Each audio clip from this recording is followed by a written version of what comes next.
there's a clear difference between someone that is 17 and the next day when they turn 18. If we're putting this referendum in the hands of non-Aboriginal people as well, why are we putting them in the hands of our own? Young Australians are fighting to be heard in the Voice to Parliament referendum, and some want the voting age to be lowered to 16 to help shape the country they will inherit. But not everyone thinks they're ready. They don't have any idea. They've never held a job. They've never paid taxes. They have no understanding of politics. They can be manipulated easily as well. So actually, no, I don't think so. 16 and 18, I'm not sure whether they really understand the gravity of it. But here's where some researchers disagree. There's a lot of research to show that children and young people, many of them are politically engaged, but they also have the cognitive capacity to make up their mind. And we shouldn't base these notions of children and young people's politics on really adult-generated stereotypes which actually aren't based on any evidence. But Australia did do this in the 70s. During the war with Vietnam, we lowered our voting age from 21 to 18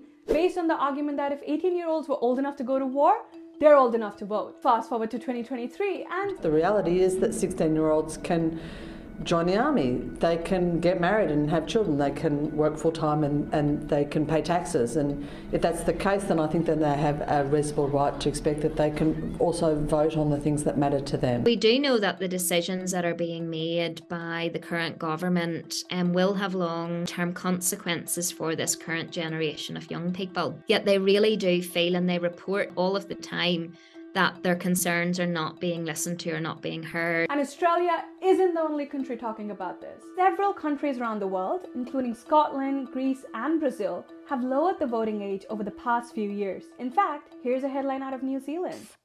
Here in Australia, we have one of the lowest minimum ages of criminal responsibility. We hold children at the age of 10 responsible for their actions, and we criminalise their actions. So most definitely 16 and 17-year-olds should be allowed to vote. And Australia has seen bills to lower the voting age before. In 2021, a bill proposing to lower the voting age to 16 was introduced in the ACT Parliament. And in 2022, a similar bill was introduced in the New South Wales Parliament. This year, a youth-led campaign called Make It 16 is advocating for the voting age to be lowered, but with a caveat that voters under 18 would not be fined if they fail to cast a ballot. Some worry this will weaken our mandatory voting system.